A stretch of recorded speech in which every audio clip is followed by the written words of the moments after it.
Le monde mycénien de -1450 à -1180. Alors, en 1874, après avoir mis à jour les ruines de Troie, Schliemann explore Mycène et découvre un cercle monumental entourant 6 vastes tombes à fosses, richement dotées de vaisselle de luxe, d'orfèvrerie, de sceaux, d'armes d'apparat d'une maîtrise exceptionnelle. 5 masques d'or emblématiques sont aussi découverts dans les tombes les plus riches. À l'époque où la Crète prospère encore avec ses palais, Mycène connaissait donc une aristocratie, mais dont on sait peu de choses. Était-elle guerrière? Dirigeait-elle une principauté? On ne peut émettre que des hypothèses. Mais à partir de -1450, les rapports de force changent. En Crète, Knossos est mise à sac. Alors, la ville est vite reconstruite, mais Phaistos et Malia, également mises à sac, sont abandonnées. Et jusqu'en -1380, l'arrivée de guerriers venus du continent a peut-être été favorisée par le développement de l'élevage du cheval et le char de combat léger. Du coup, une nouvelle civilisation palatiale se met en place, qui se caractérise par une unité de la culture matérielle et des coutumes funéraires, avec les tombes à chambres collectives creusées dans des roches tendres et organisées en nécropoles, de la Grèce continentale à la mer Égée,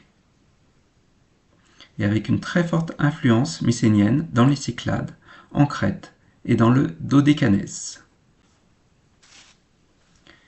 La présence de sources écrites, le linéaire B, qui est déchiffré en 1952 et qui fournit des listes d'hommes, d'animaux, d'objets, ainsi que des indications sur la provenance, la destination, permet de mieux connaître cette civilisation.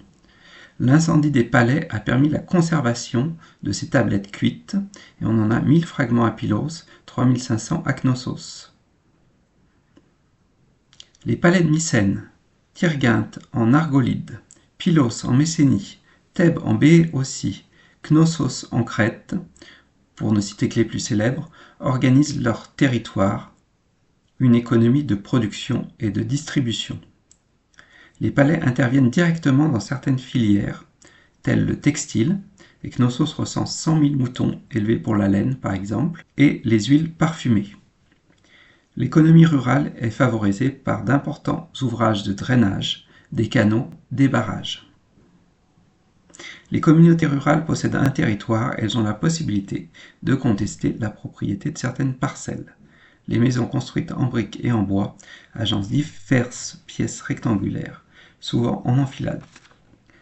Le palais regroupe différents agents chargés de l'administration du territoire, des scribes, des collecteurs qui interviennent dans certains secteurs comme l'élevage, des gouverneurs et vice-gouverneurs à l'échelle locale. Et le palais est dirigé par un roi appelé Anax ou Anax à la tête d'une aristocratie militaire. Des destructions répétées témoignent probablement de guerres endémiques.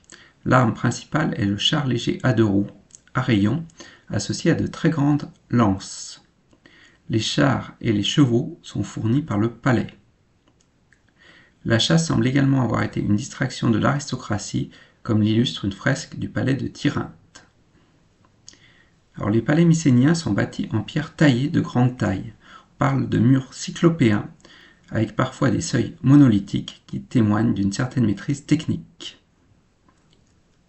Une différence avec la Crète, ils ne sont pas centrés sur une cour, mais sur un mégaron, une pièce carrée avec un foyer central entouré de colonnes et un trône à droite. Et cette salle est précédée de 2 pièces plus petites. Les autres espaces sont des résidences, des magasins de stockage, des cours. Des tombes à tholos, c'est-à-dire à encorbellement et pseudo-voûtes, se répandent sous diverses formes, des plus modestes aux plus monumentales.